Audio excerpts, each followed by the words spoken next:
नमस्कार, मैं हूं साधना भारती। भारत और चीन की सीमा पर विवाद अभी भी बना हुआ है।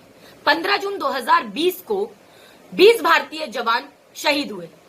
तब आदरणीय नरेंद्र मोदी जी ने कहा कि हमारे सैनिक मारते मारते मर गए।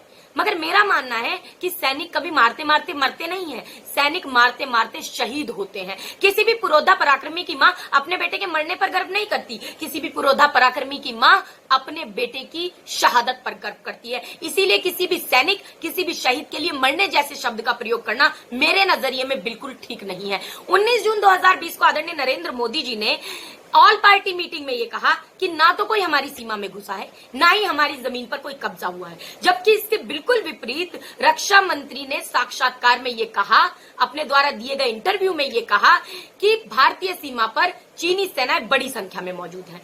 विदेश मंत्रालय ने भी बयान में अपने यही कहा कि एलएसी के पार भारतीय जमीन पर चीनी सेनाएं ढांचा बनाने का प्रयास कर रही हैं।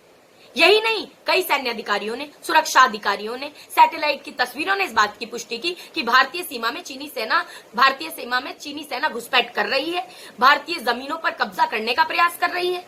लेकिन तब भी नरेंद्र मोदी जी और उनकी सरकार, उनके प्रवक्ता लगातार झूठ परोसने का काम करते रहे।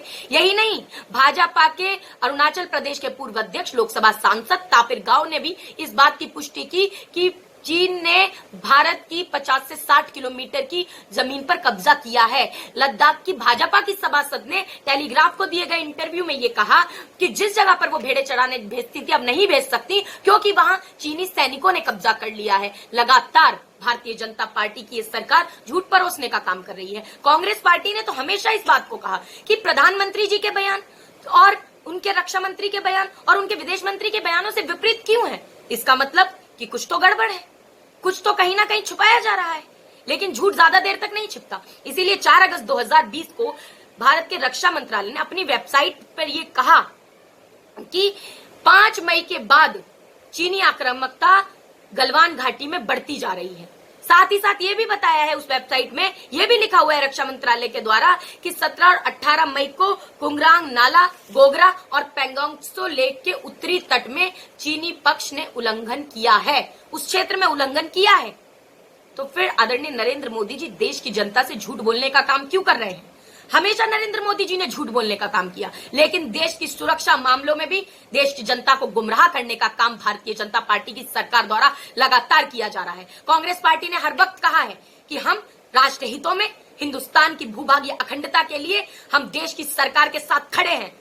मगर सरकार तो खड़ी हो, सरकार तो हाथ पर हाथ धरे बैठी हुई है। सरकार देश से झूठ बोलने का काम कर रही है, सरकार सच को छिपाने का काम कर रही है। और दुख की बात यह है कि 4 अगस्त 2020 को जिस बयान को रक्षा मंत्रालय द्वारा वेबसाइट पर डाला गया, उसी दिन 4 अगस्त को ही दोपहर में उस बयान को डिलीट किया गया।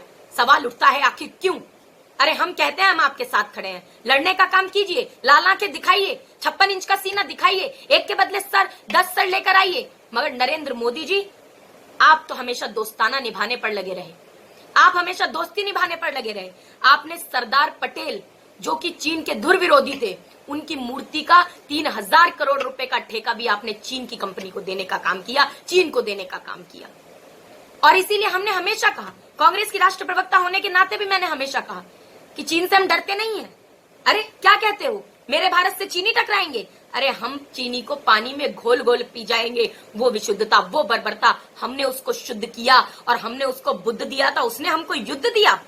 वो छल पे छल करता आया, हम अड़े रहे विश्वासों पर। कितने समझौते थोप दिए हमने बेटों की लाशों पर। अब लाशें भी ये बोल उठी, मत अंतर मन पर घात करो। दुश्मन जो भाषा समझ सके अब उस भाषा में बात करो। और वो भाषा कौन सी है? वो भाषा वही भाषा है जो 1967 में इंदिरा गांधी जी ने 1967 में जिस भाषा में बात करके चीन को खदेड़ने का काम किया। ये वही भाषा है जो 1986 में हमने चीन को खदेड़ने का, जिस भाषा को बोलते हुए चीन को खदेड़ने का काम 1986 में किया, 2013 में किया। नरेंद्र मोदी जी, आज उस भाषा को बोलने की जरूरत है, लेकिन आप तो झूठ बोलने का काम कर रहे हैं। झूठ मत बोलिए मोदी जी। और विनम्र निवेदन है कि आपने जो झूठ बोलकर न सिर्फ हिंदुस्तान की जनता को गुमराह करने का काम किया, बल्कि देश की जनता के साथ विश्वासघात करने का काम किया है, इसके लिए आप देश की जनता से माफी मांगिए मोदी जी।